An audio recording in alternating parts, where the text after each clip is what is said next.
people, what is up? Welcome back to our channel. Once again, it's me, your bearded bro, QuickSilver 15, back with another video. And yan, medyo matagal na nga since our last video. And we had some problems with recordings. And ayun na nga, ngayon lang kami ulit makakapag-post ng bagong video. So today, we're gonna be reviewing a series that kung medyo patay ang weekends nyo or wala kayong magawa sa weekends, kaya nitong bigyang buhay. It brings back to life your dead weekend. And cute intro.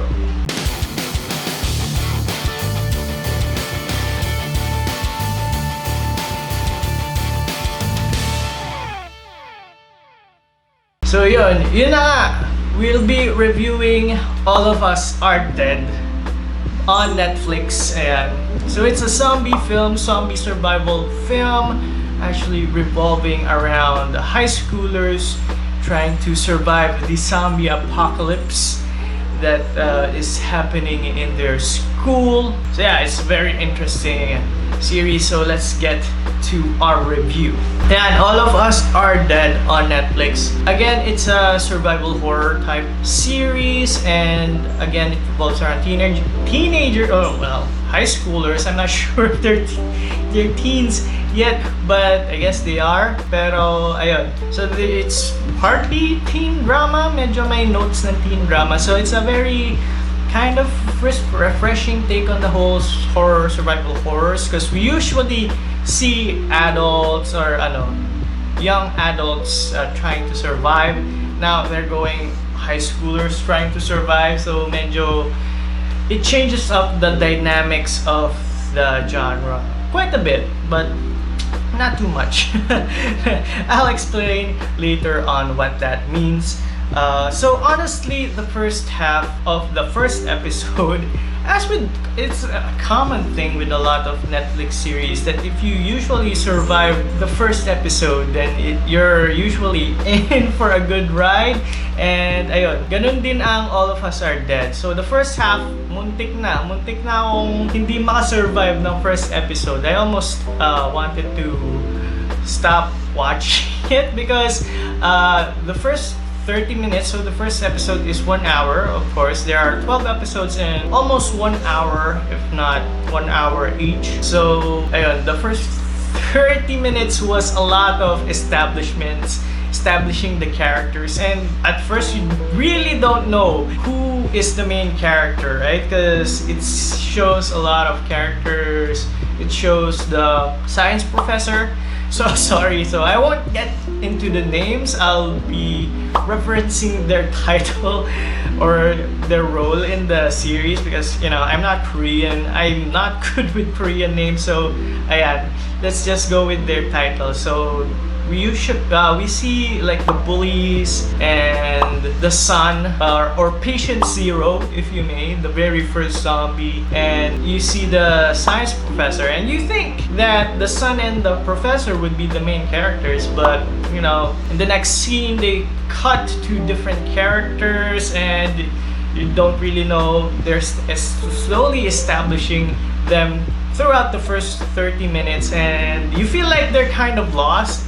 It feels like it loses the intensity of the first scenes because it jumps to like high schoolers and their dramas and their crushes, and yeah, that almost threw me off. It almost threw me off and almost wanted to stop until we got to the first half of it, where again the apocalypse of the zombie apocalypse slowly develops throughout the series and throughout the first episodes, and things really kick off from there. Because at first, feeling ko parang walang attachment yung mga characters. Parang feeling ko I won't be too attached to the characters because I couldn't really relate to them too much during the first half. But sure enough, through the course of the series, they do a really good job of making you feel attached to most, if not all, of the characters. So even the side characters, na usually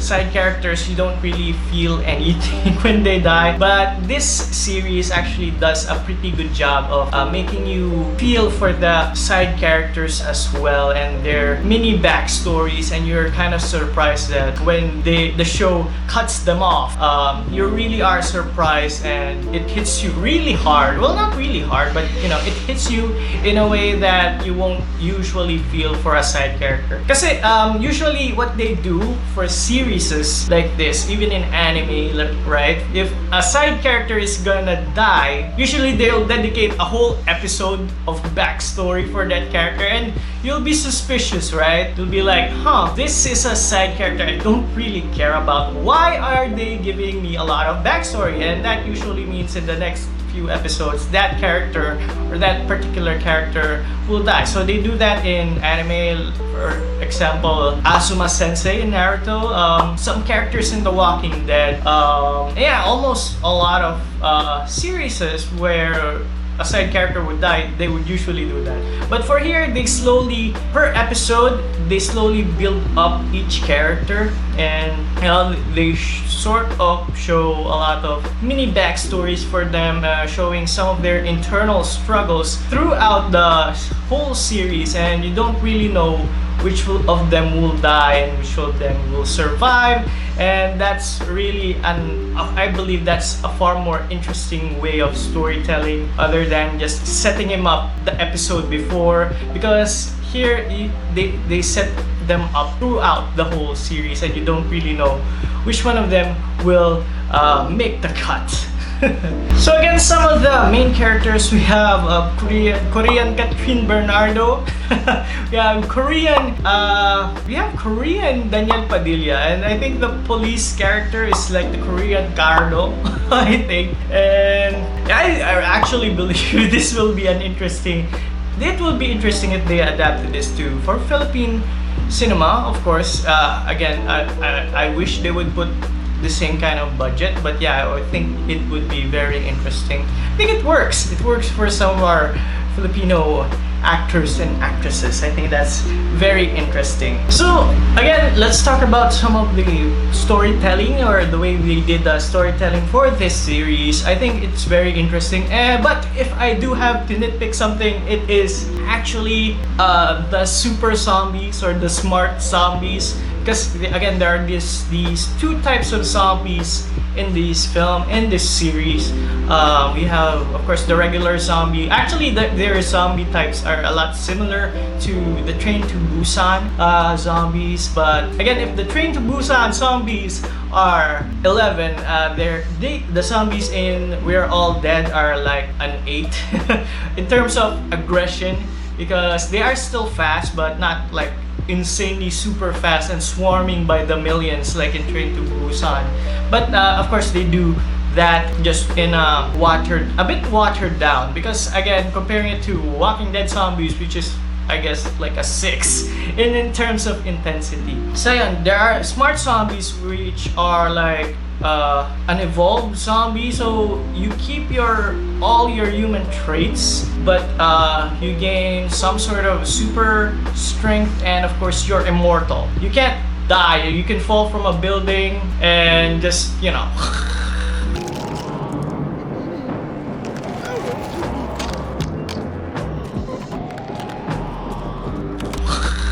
stretch it out, walk it off, and be okay. And what else? I think the only way you can kill the super zombies is by shooting them in the head or something, or you know, incinerating them.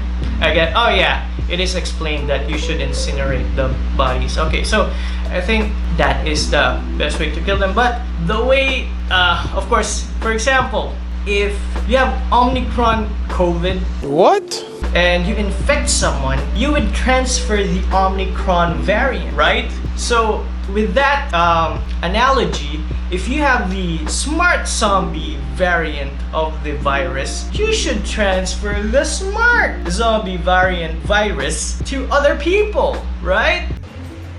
So that's where it becomes a bit loose, because sometimes when the smart zombies bite people, they transform into smart zombies. For example, if they bit one of the characters, the lead characters at least, they become a smart zombie. But sometimes when they bite side characters, they just turn into regular zombies. That's very confusing, and that's probably not how that works. So again, that power kind of becomes an ex machina.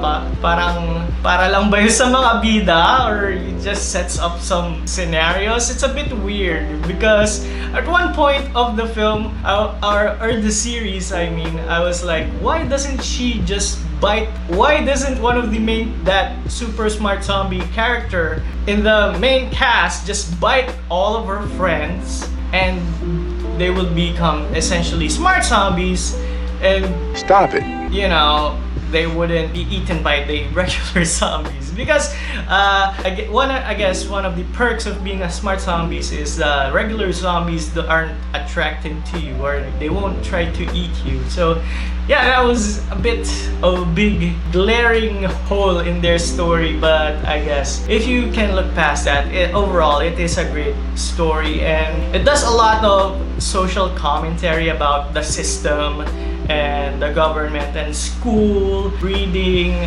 bullies or something, or you know, if we let bullies thrive in school, what kind of future will they bring, right, or something like that. They're very straight to the point with that message they want to push, and to a fault sometimes, because minsan parang napaka in your face na nung, it's very in your face the way they push that message, because they almost do it in every single episode, and it can be annoying, but for me I guess it's kind of okay. Right, it pushes a very good message. Anyway, so I guess that's okay. But it's kind of like when anime people talk about friendship all the time. In this series, they talk about hope and never giving up on hope and stuff like that. And again, trying to change the system. So I guess that's pretty cool, right? It's better than friendship. So with that said, having an endearing cast, a good, solid story, we're giving We Are All Dead a good 7 out of 10. It's a really interesting take on the whole zombie survival drama. Again, some of the side characters are really interesting, and you really fall in love with some of them.